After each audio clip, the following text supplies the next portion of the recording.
안녕하세요. 조선사타입니다. 오늘은 7월 10일. 와, 이제 진짜 빨리 가네. 06시 35분. 하늘은 꾸물꾸물하고요. 24.1도. 습도가 높아서 그런지 온도는 더 높게 느껴지는데 실내 온도는 그냥 24도.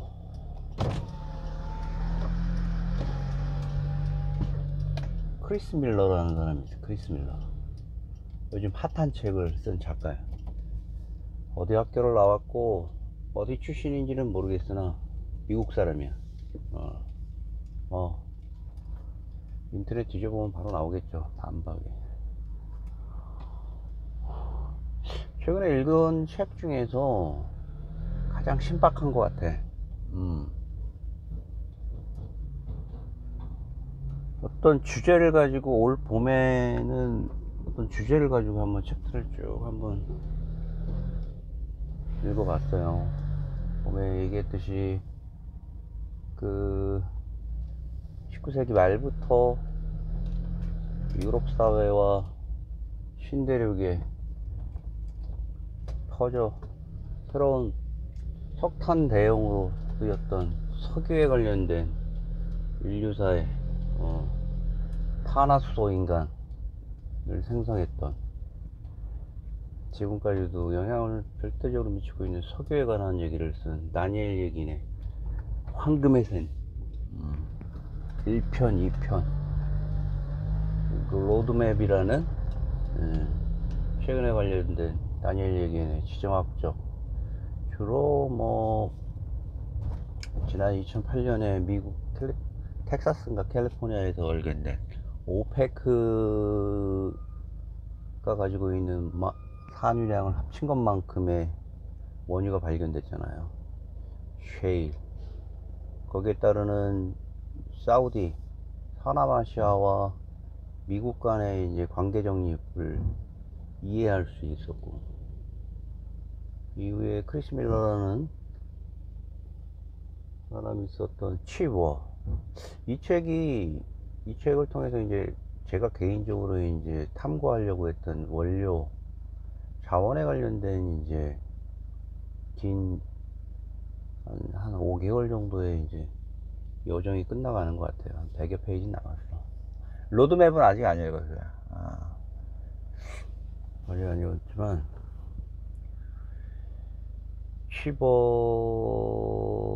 쉬버라는 책이 이제 여러 사람에 의해서, 물론 이제 좀 아쉬운 부분은 없지 않아 있어. 중간중간에 뭐 오역이 좀 있어. 예.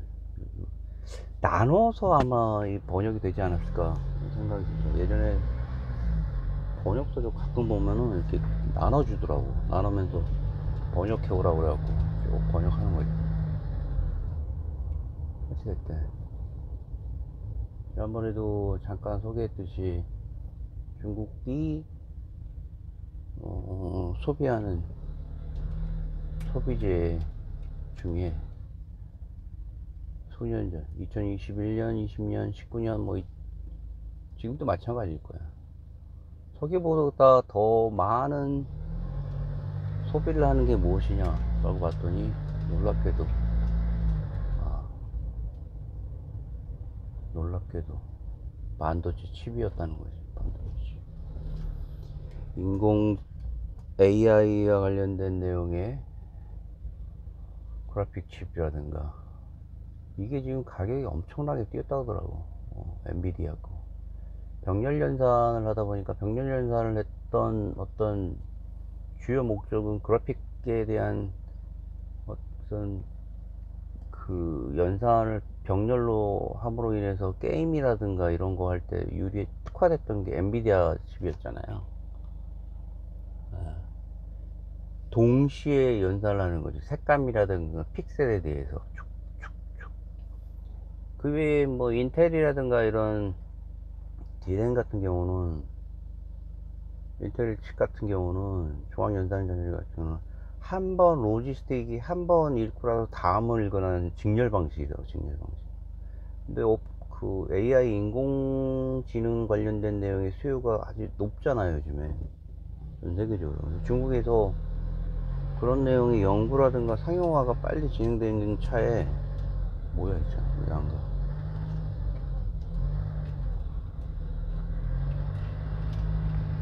뭐 진공 청소기 마냥 쭉쭉 빨아들이는 거지. 거기에 핵심적인 역할을 하는 게 반도체 칩이었죠. 반도체 칩. 쭉 보면은 어떤 항공에 관련된 내용은 좀 초반에 실망스러울 만큼, 물론 미국인이 쓰는 내용이라지만 실망스러울 만큼의 이제 어떤 사례들을 언급을 해요. 이병철에 관련된 내용이 한 챕터에 있긴 있더라고. 반면에 뭐 모리스 창이라든가 뭐 반도체를 했던 밥 스미스라든가 그죠? 이런 세 명의 어떤 유명한 반도체 관련된 혁혁한 공업 발전에 공헌을 하는 사람들에 대한 언급은 그냥 지속적으로 나와요.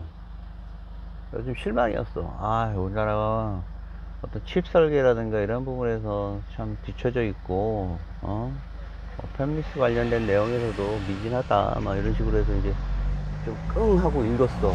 아, 역시 그렇지 않나. 그러다 이제 이병철 회장이 나온 내용도 허접해. 그냥 나온 내용은 그거야. 일제시대 때, 만주사변 때, 건어물이라든가 이런 걸 통해서, 일본의 이제 뭐, 사업을 통해서 돈을 많이 벌었다. 그런 차에 기회를 얻어서, 반도체 관련된 내용의 사업에 기회를 얻었고, 어떤 투자를 결정적으로 해야 되는 시점에 많은 돈을 투자할 아주 선택을 해야 되는 기로에 선 시점에서 많은 고민 끝에 투자를 결정을 했고, 그 투자에 정부와 금융권은 어찌됐든지 간에 그의 선택을 믿어줬고, 국가 차원에서도 그의 선도적인 사업 아이템에 대한 선택을 아주 온건하게 쳐다봤다는 거지. 걱정스럽게 쳐다보지 않고, 박정희나 박정희 예하에 있는 이제 금융권 얘기하는 거죠. 국가금융권 산단을 얘기하는 거겠죠. 만약에 그때 서양 미국이 갖고 있던 그 금융에 대한 독립적인 금융구조였다면은 그런 일은 있을 수가 없겠죠. 국가는 국가고 금융은 금융이라는 아주 선진화된 그게 금융이지. 근데 우리나라는 고도화된, 그러니까 그 48년 이후에 그 국가가, 근대 국가가, 현대 국가가 독립한 이후에 어떤 그런 부분에 있어서는 아주 이제 대오를 맞춰가는 입장이었잖아요. 70년대, 60년대. 그때 먹고 살기도 바쁜데 반도체 칩한다고 했으니 그 역동성에 대한 걸 파악하지 못한 사람들은 이해하지 못할 내용이었지. 이해하지 못할 내용이었겠지. 더더군다나 그 일본이 가지고 있는 미국과의 그 싸움에서, 동북아시아에서 일본에게 준 미국의 기회가 점차 미국이 가지고 있는 뜻에 반한 우호적인 동맹에게 주었던 어떤 파트너십을 벗어나 경제적인 경쟁 관계가 점점 미국의 어두운 먹구름을 그리우게 한 거죠. 소니가 가지고 있는 다양한 사업군 가운데에서 거의 모든 산업이 일본에 뒤처지고 있다는 부분이었습니다. 그래서 모리타라는 회장이 일본 산업의 목소리를 대변하는 차에 반도체를 일본에서 제조를 했잖아요. 디램 생산 같은 거 얘기하는 거죠.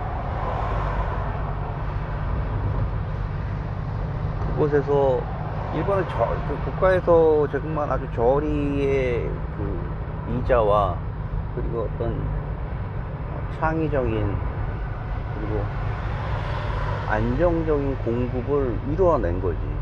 그에 따른 미국과의 경쟁에서 차례차례 미국 회사들은 투자는 하는데 남는 게 없는 거야. 그래서 그냥 70년대 80년 초까지 그 끝없는 나락으로 미국에 대한 자존심까지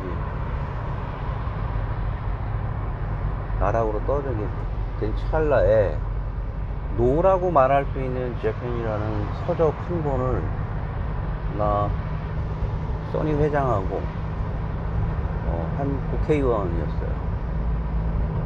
합작해서 노라고 말할 수 있는 재팬을 편찬을 해요. 편찬되자마자 미국 조야에서는 이거 우리가 호랑이 새끼를 키웠구나. 지난 1951년 샌프란시스코 조약에서 50년 6.25 전쟁 이후에 동북아에서 첨예하게 대립하고 있는 커뮤니스트와 민주주의와의 첨예한 대결에서 제국주의의 몰락을 시켰던 그들에게 요청을 했던 기뢰 제거 작업이라든가 이런 목숨을 건 희생을 요청했을 때 그들은 전쟁에 참여할 수 없는 어떤 헌법적인 구조에서도 조용히 미국을 위해서 기뢰 작업할 때 북한의 황해 지역에서 이제 미군이 들어가야 되는데 기뢰 제거 작업을 했다는 거야. 한국군이 한 게 아니라 일본군이. 한국군이 못해서 그런 게 아니라 기뢰에 대한 정보에 대한 기뢰 제거에 대한 기술을 가지고 있지 못했던 거예요. 우리 연안인데 일본한테 공식적으로 요청할 수도 없는 상황이었지. 메가더가 공식적인 일본 제국주의를 해체하면서 영원히 너희들은 무기 갖지 말라고 하면서 헌법 구조를 했잖아요. 자의적인 무기를 가지고 있는 것 이외에는 너희는 군대도 아니다. 자의적인 수단만 갖고 있으라는 자의대만을 보유하라고 했잖아요. 그런 찰나에 50년 6.25가 일어나고 일방적으로 밀려나고 있었잖아. 동북아의 커뮤니스트 공산주의에 대한 교두보가 무너지고 있었잖아. 그리스 작살났지. 막 이런 모습들을 막 또 여기저기서 보고 있던 차는 두렵지. 두려움이에요. 두려움. 서남아시아에서는 말이죠, 터키와 그리스가 무너지게 되면은 서남아시아에서 들어오는 석유에 대한 파이프라인의 유럽에 제군에 쓰여야 되는 석유 관통 라인, 배관 라인을 선점하게 되는 누구한테? 공산주의에. 아제르바이잔, 조지아, 조르지아 예전에 점점점 공사되면서 이제 터키까지 내려오는 거예요. 터키가 밀려나고 그리스 밀려나면 어떻게 되는 거야? 안 되잖아. 극렬하게 싸우는 거지. 미국이 자신들의 법률까지 바꿔나가면서 대단한 이제 물적 자원, 인적 자원이 공급이 돼요. 그래서 찰나에 동북아시아에서 가만히 보니까 에치슨 선언을 제외해놨고 방어선을 제거를 해놨는데 어떤 이유였든 간에 남한이 공산화되게 되면 다음 차례는 일본이라는 아주 시급한 상황이 되잖아요.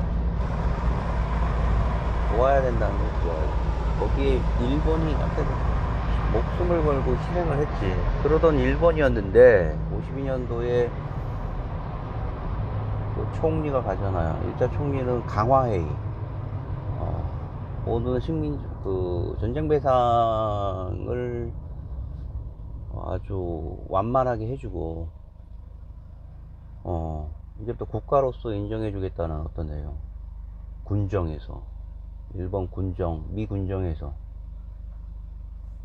두 번째로는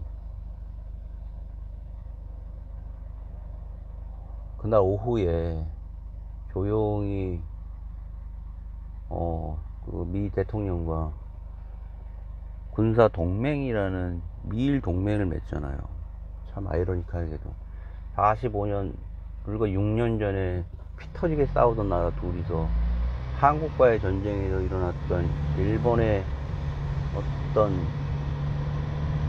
그들의 진정성을 바라보면서, 아, 일본 얘네들이 동북 아시아에서 이들에게 어떤 일을 맡길 수 있겠구나, 공산주의에 대한 남아에 대한 그들의 희생을 기대할 수도 있겠구나 라는 생각을 합니다.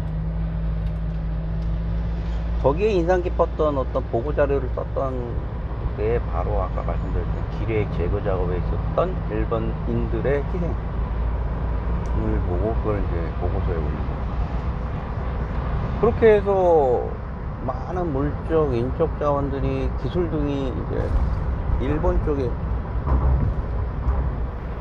투자가 되는 거죠. 페어차일드라는 반도체에다가 홍콩에서 시작을 해가지고 대만, 일본, 말레이시아 등의, 싱가포르 등의 막 단순 조립 할 수 있는 어떤 디램에 대한 공급망들이 새롭게 동북아시아에 진영을 갖추게 되잖아요. 페어차일드가 홍콩의 반도체 조립 라인을 놓았던 것이 어찌됐든 우연히 됐든 뭐가 됐든지 간에 거기에 씨앗이 돼서, 여기 인건비도 싸고 손기술도 좋고, 괜찮네. 그리고 노조도 없네. 결국 그 미국의 노조가 가지고 있는 강성 때문에 반도체 산업이 동북아의 기술이 넘어갈 수 있는 기회를 준 거예요. 노조도 적당히 했었어야 되는 거죠. 그리고 싼 임금, 노조의 무력화이 이제 해서 동북아에 그들의 기술이 심어졌고, 그 기술이 70년대 후반부터는 원조였던 미국을 능가하는 제조사들이 그냥 다 작살나잖아. 그러던 차에 이 책 중간에 보면은 재밌는 내용이 있어. 적의 적은 친구이다. 한국 얘기하는 거야. 한국과 일본은 적이죠. 자세하게 안 나와. 그냥 적의 적은 한국이다라고만 나와. 역사적인 한국과 일본에 대한 역사적인 배경이 없으면 조금 이해가 안 되는 거죠. 제목. 적의 적은 한국이다. 딱 써놓고. 일본이 보란듯이 미국을 쉬운 얘기로 우리가 너희들에게 베풀 수 있는 어떤 기술적인 인내 등이 이제 한계가 왔다. 우리도 미국에 노라고 할 수 있는 나라가 돼야 된다. 책 써니 회장과 이렇게 쓴 책은 미국 조에 엄청난 충격을 느꼈다. 엄청난 충격. 야, 이거 빨리 준비해야 된다. 근데 이 내용을 보면서 미국은 항상 20세기 들어서면서부터 자신이 갖고 있는 패권에 도전을 하는 나라에 대해서는 가차없이 용서를 하지 않았던 거예요. 용서를 하지 않았어요. 독일도 그랬고, 소련에도 그랬고, 일본에도 그랬고, 일본도 그 이후에 엄청난 페널티를 먹게 되죠. 중국도 마찬가지로 미국의 패권에 도전하는 그들의 도전을 꺾어 놓겠다는 미국의 방침들이 있잖아요. 제조 트러스트 버그라든가. 우리가 보기에는 말도 안 되는 여러 가지 비상식적인 행동들을 한다고 생각을 하잖아. 누가? 미국이, 중국한테. 당시에 일본한테도 미국은 똑같은 일들을 했어요. 전략적으로. 그래서 이병철, 우리나라에서 이병철 회장이 반도체를 통해서 일어설 수 있는 거는 대단히 내가 봤을 때는 그 전에도 그는 시행착오를 겪었어. 사업에도. 이건 반도체 관련 투자도, 최초의 투자도 운이 좋았던 겁니다. 조국이 어떤 사업가에 대한 우호적인 인식을 하는 것 이외에도 비즈니스가 안 되면 뭐 다 꽝이 개꽝 되는 거죠, 아니겠어요? 근데 나는 그런 생각, 고등학교 때 그런 생각, 고등학교 때 뉴스에서 들어오는데 우리나라가 뭐 세계 최초의 뭐 256K D램을 개발했다, 이런 내용들을 얘기를 하는데 도대체 이게 무슨 내용인가? 우리가 그럴 수 있어 과연? 근데 거기에는 내막이 있더라고. 그러니까 일본을 통해서 작살난 미국의 제조 기반, D램 제조 기반이 순식간에 무너진 상태에서 인적 자원들은 부 뜬 거 아니야, 여러 곳에. D램이 첨단 기술이긴 하지만 한국에는 접근할 수 있는 많은 기술적인 컨택 포인트들이 있었대요, 미국에.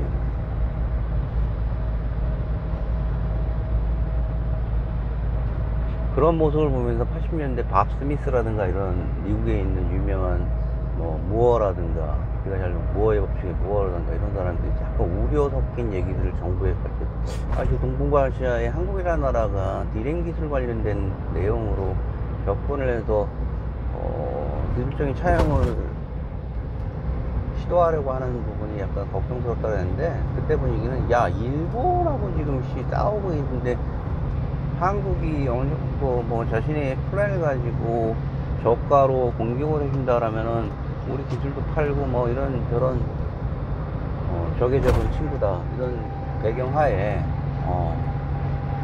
괜찮아. 그래서 기술적인 것도 사용을 하는데 무난하게 기회가 좋았던 거지. 운이 좋았던. 게다가 일본한테 관세 덤핑 관련된 내용에 아주 일본의 불리한 내용의 관세 무역 재판 조치가 내려졌어요. 그로 인해서 한국은 반사이익, 전형적인 반사이익을 얻게 된 거. 그럼으로 인해서 치고 올라왔던 거. 그로 인해서 치고 올라왔던 거. 정말 미일 간의 싸움에서 그 틈새를 보고 했다고는 거는 나는 믿지 않아. 나는 믿지 않아. 이병철이 갖고 있는 삼성이 운이 상당히 좋았죠.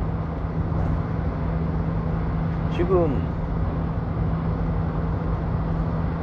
중미 관계에서 중국이 그때처럼 단순 비교는 할 수 없죠. 왜냐면 중국이 반도체 관련된 기술이 뭐 뛰어나진 않지만 다만 엄청나게 위협적인 물량 공세로 반도체 기업을 쇼핑을 하잖아. 반도체 쇼핑하듯이. 그 책에서 보면 어떤 한 젊은 사업가가 말이죠, 암암리에 중국의 그 사업적인 비즈니스로 평가를 받고 실력을 인정받던 젊은 사업가가 미국에 가서 당당하게, 미국, 싱가포르 이런 데 가고 대만 이런 데 가가지고 우리도 중국도 반도체 사업을 시작하겠다라고 하면서 공격적으로 반도체 설계업체, 파운드리 업체, 조립업체 이런 업체들 막 쇼핑업체 다 쭉쭉쭉 미국이 더 이상 두고 볼 수 없다. 야, 이거 안 돼. 중국이 가지고 있는 이런 위협적인, 왜냐면은 그 반도체로 인한 최첨단 무기의 고도화는 미국과 그의 우방들만이 누려야 한다는 게 그들의 생각이에요. 베트남 전쟁 때 다리 하나 폭발하려고 그 엄청난 시도를 했었는데 안 됐잖아. 그냥 정확도가 떨어지니까. 다리 하나 폭발하려고 했는데 그게 안 돼가지고 다리를 폭발을. 다리가 길잖아요. 길쭉한데 그거를 맞춰야 되는데 못 맞춘다 이거야. 그래갖고 반도체 회사였던 어떤 회사한테 이런 부분을 의뢰를 하니까 그게 바로 해결돼갖고 그 다리가 폭파됐다는 거 아니에요. 이후에 사람들은 앞으로 정밀 유도 무기에 들어가는 핵심 반도체를 채용한 무기들이 전 세계의 전쟁 판도를 바꾸겠다. 그래서 이라크 전쟁에서 바로 시도된 여러 가지 정밀 유도 무기들에 대한 베트남 전쟁 이후에 개발됐던 무기들이 본격적으로 사용됐던 그 시기에 어마어마한 퍼포먼스를 보여줬던 무기들이 깜짝 놀라는 것입니다. 러시아는 반면에 말이죠. 육중한 탱크 톤수만 높아. 정밀도는 떨어졌지. 책 내용을 보면 소련도 많은 노력들을 했다는 거야. 반도체 관련된 산업을. 그리고 얘네는 주로 이제 KGB나 이런 쪽을 통해 갖고 여러 가지 뭐 반도체 기술을 뺏어왔는데, 오더라도 반도체 산업이 갖고 있는 다양성과 그 협업이 진행되지 않으면, 그리고 국가는 빠져 있어야 되는 거예요. 나도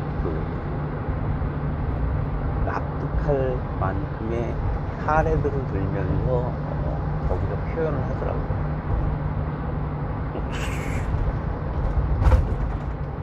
순식간에 읽어놔서 한 250페이지가량을 총 한 500~600페이지 되는데 하루에 막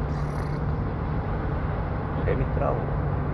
중국에 가지고 있던 초창기 주목할 만한 반도체 관련된 내용의 어떤 미국과 동시에 미국에서 활동하던 학자 중 하나가 중국으로 넘어와서 미국이 그 최첨단 반도체 트랜지스터에 대한 소형 트랜지스터 산업을 의미 있는 개발 연구가 이루어진 찰나였지만, 그 정치적인 소용들이 있던 마오쩌둥의 문화대혁명으로 아주 처참하게 그들이 가지고 있는 초기 기술들이 망가졌어요.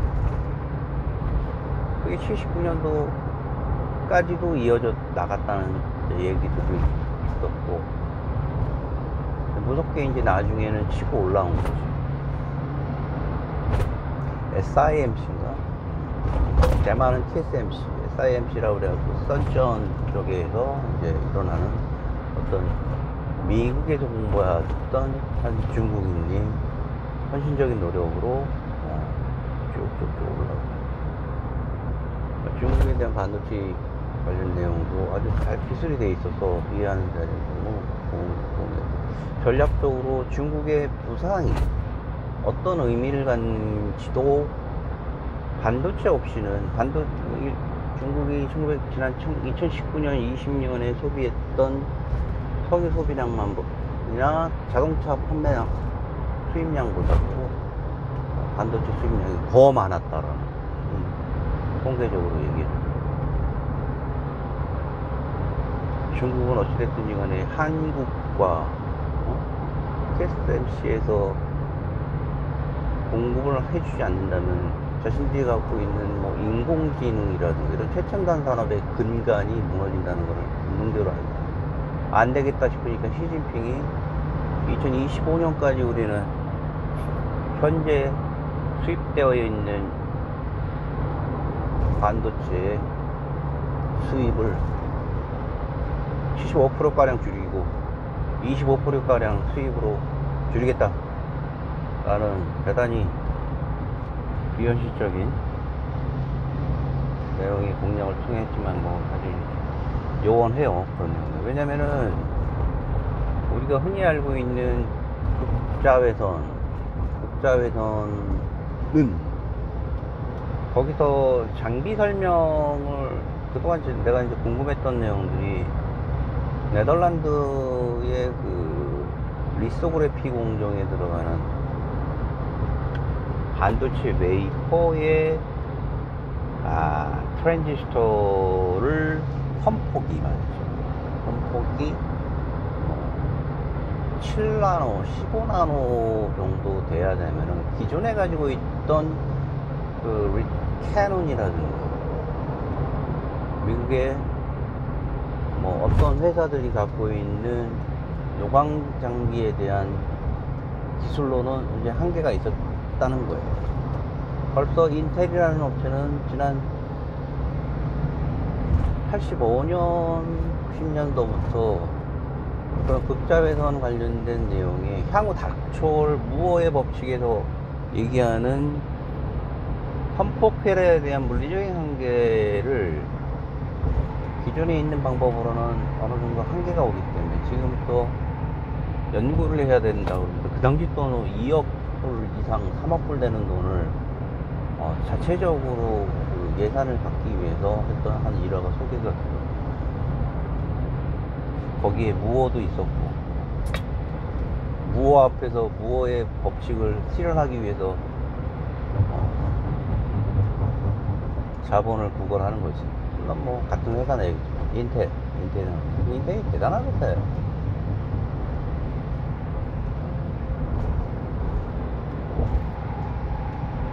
그 당시 이 장비 설비가 좀 이해됐던 게 뭐냐면, 장기가 가지고 있는 ASML 네덜란드 설비는요, 조립이 네덜란드에서 됐다 뿐이지, 그 자본 구조를 보면 필립스 설비가, 필립스라는 그 회사의 지분도 꽤 들어가 있더라고. 필립스 지분. 인텔이나 이쪽에서 와가지고 인텔, 삼성 이런 업체들이 와서 투자를 했어요. 쉽지 않은 장비 개발이었기 때문에 이런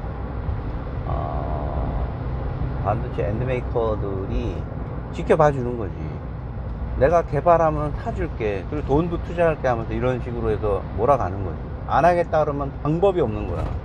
캐논도 국자에서는 안 된다고 그랬어. 전통의 그 노광 업체도 우린 그 방법은 이해할 수 없다라고 생각한다.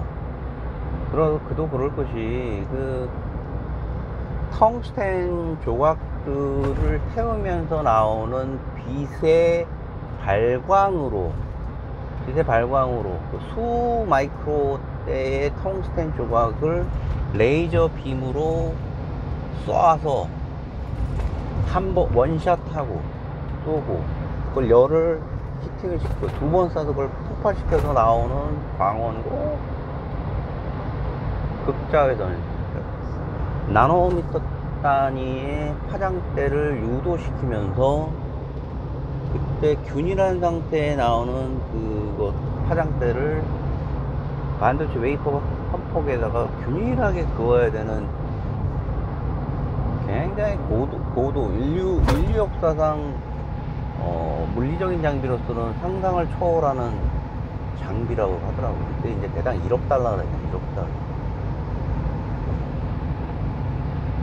없어도 못 파는 정도가 아니라 어마어마한, 거기서 나오는 7나노대, 13나노대의 선폭을 가진 반도체가 높은 수준의,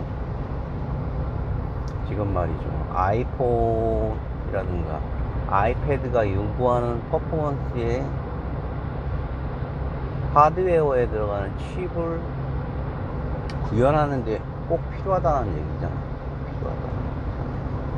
그걸 구현한 회사가 어디냐? 팹리스 업체인 TSMC잖아. 삼성도 TSMC보다 먼저 구현했다고 3나노 때 그 트랜지스터 선폭을 선언했잖아요. 지금 어떻게 보면은 반도체 제조업체들이 먼저 쫓아가고 있어. 그 고객사에서 요구할 것을 대비해서. 거기에 핵심적인 ASML 노광설비 같은 경우를 만약에 중국이 가져간다고 생각을 해봐. 국가 간에 있어서의 이익이라는 거는 아이들과의 노름과 똑같은 거예요. 아, 너 싫어, 오지 마. 그리고 너 쟤한테 쟤 팔면은 너 나한테 혼나? 똑같습니다. 그 인간 사회에서 있는 그 유치한 재현이 국가에서도 똑같이 이루어지고 있습니다.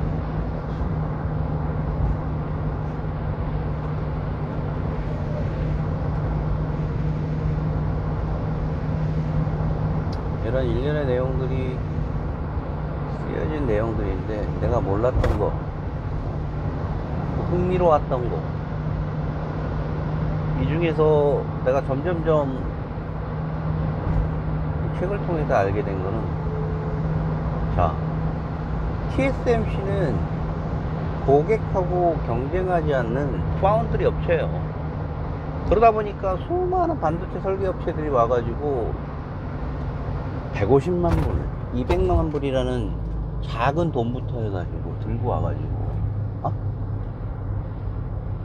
이런 반도체, 저런 반도체 등을 주문을 할 수 있는 거야. 근데 거기에 있는 보안은 철저하고, 그리고 자기네들은 웨이퍼만 만드는 회사이기 때문에 주문형 웨이퍼, 설계 들어온 것만 우리에 맞춰서 그들에게 제공한다. 우린 고객과 싸우지 않는다, 경쟁하지 않는다. 머리시장의 유명한 사내 보호자. 아이폰도 처음에는 아이폰 4, 1, 4 나오는 반도체 칩에 대해서는 삼성에 의뢰했어요. 삼성이 지난 2005년에 자기도 파운드리와 관련된 사업을 하겠다고 했잖아요. 처음에는 애플이 삼성에 의뢰를 했지만 이후에 TSMC로 바꾸는 거예요. 거기서 또 뭐 한 번 대폭발이 일어난 거예요. TSMC는 반도체 설계도 조립도 아닌 그냥 만들어만 주는 거야. 웨이퍼를 만들면 그것도 웨이퍼를 만든 거를 어디다 갖다 줘? 중국에서 또 조립을 하잖아. 조립에 대한 거는 뭐 많은 업체들이 뭐 할 수 있는 내용이긴 해요. 그것 때문에 저임금에 뭐 많은 노동자의 실추당한다고 뭐 중국 업체 애플에 대한 그런 좀 지적도 있는데, 어쨌든 간에. 하지만 한국 다음에 미국에 있는 AMD, 인텔과 비슷한 인텔도 자체 설계와 자체 제작을 하고 있는 유일한 높은 수준의 업체잖아요. 삼성이라든가 SK라든가 TSMC보다도 항상 더 높은 수준의 그 기술적인 크리티컬을 유지하는 회사 중에 하나가 거의 다 쫓아왔다고 하더라고요. 그리고 이제 의미 없는 수준에 이제 온 거야, 인텔도 이제 인텔에 대한 한계도 이제 나중에 설명이 좀 돼야 되겠지만, 거기에 이제 또 삼성이 나오는 거야. 최근 애써 삼성에 대한 이런 전략적인 위치에 대한 거를 설명을 잘 빼놓은 부분이 있는데, 읽다 보면은 곳곳에 삼성이 가지고 있는 독보적인 사업적인 위치가 그려져요. 에스다 같은 경우는 팬립스를 할 수 있는 파운드리도 있고, 파운드리 사업도 하고, 그 다음에 자체적인 설계를 통한 제품도 설계를 하고 있고, 제품을 만들어내기도 하고, 그죠? 그리고 세계 최고의 7나노대 D램을 지금 생산하는 생산 기반들이 갖춰져 있고, 평택이라든가 용인 이런 쪽에 계획이 돼 있거나 거의 완공이 돼가고 있잖아요. 지난 2008년, 9년, 10년 이 무렵에 말이죠, 세계적인 금융대공황이 왔을 때 TSMC도 위기였어요, 위기. 삼성도 마찬가지. 파운드리 업체에도 의뢰를 안 하는 거야, 금융 관련된 거. 근데 그때 모리스 창이 어찌됐든 간에 우린 공격적인 투자로 갑니다. 지금 투자하지 않으면 후발업체가 쫓아온다 이거지. 그래서 그 오히려 더 그 자기가 고용했던 사장을 다시 쫓아내고, 자기가 다시 회장으로 와서 예전에 쫓았던 그 대만에 있는 엔지니어 다시 불러들여가지고 다시 시작을 했어요. SML 달비에서 나노 단위의 노광 환법을 다시 시작합니다. 삼성도 지난 2014년, 15년도에 더불어서 공격적인 투자를 했죠. 어디에? 평택에 100조가량을 들여요. 100억도 막 어마어마하고 1000억도 막 그러는, 1조도 그런데 100조래 100조. 가끔씩 그 인근을 지나가다 보면 뭐 어마어마하죠. 기흥산단하고는 뭐 그렇게 큰 차이는 없으나 규모적인 측면에서, 근데 이제 뿜어져 나오는 이제 이런 기가 있잖아. 되게 유사전기처럼 보이는데 남달라요. 아주. 그리고 되게 컴팩해. 평택 그 시흥제천간 고속도로를 타면 쭉 볼 수 있어요. 그 북쪽 방향으로 시흥제천이 동서간의 고속도로고, 북쪽으로 펼쳐지는 어떤 평택 산단의 어떤 제 반도체 공장들이 쫙 펼쳐져 보면 너무 타죠. 트럼프 바이든이 와갖고 한마디씩 진짜 이런 거 하나씩 갖고 싶다고.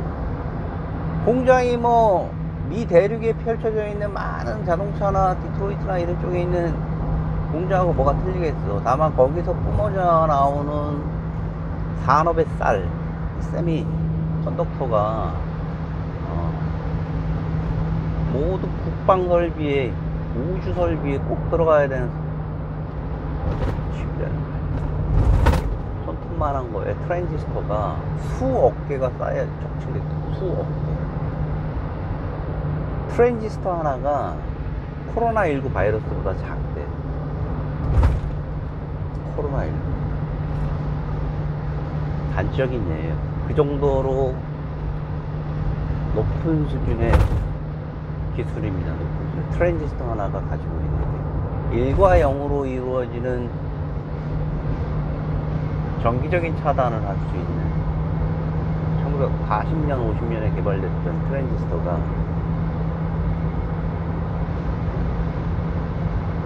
칩 하나에 4개가 들어가는 걸 성공으로 인해서 당시에 4개, 지금은 수억 개가 올라왔는, 수억 개. 선폭이 7나노, 마이크로도 아니고 나노도 아니고 언더로. 과거에 2000년 초반에 반도체 웨이퍼에 있는 웨이퍼의 어드반텍이 가지고 있는 장비의 중간에 통합부로 했던 프로카드라는 게 있어요. 그걸 만드는 제조업체에서 일할 때 느낌.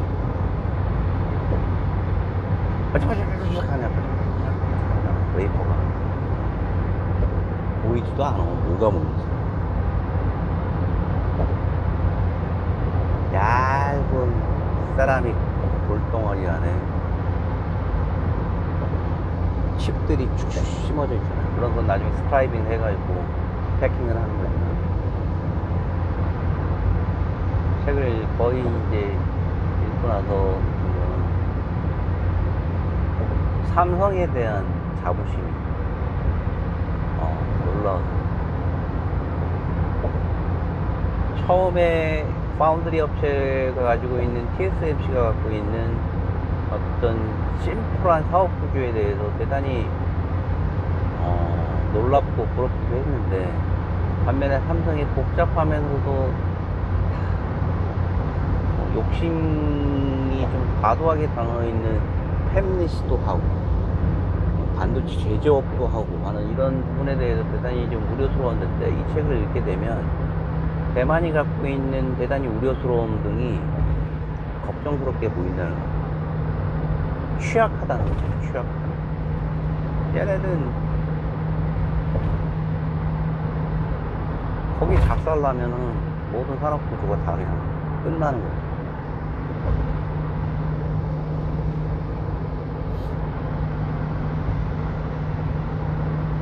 재밌게 읽었던 세상을 이해하는데 도움이 되는 책을 한번 설명을 한번 해봤어요. 꼭 기회가 되면 칩워에 대한 이해를 하는 시간을 가지셨으면 좋겠습니다. 살아가는데 도움이 반드시 된다고 보고, 내용 자체도 굉장히 재밌어요. 꼭 접해보시길 바랍니다. 썸머리를. 이상입니다. 조선산타였습니다. 오늘 좀 길었네.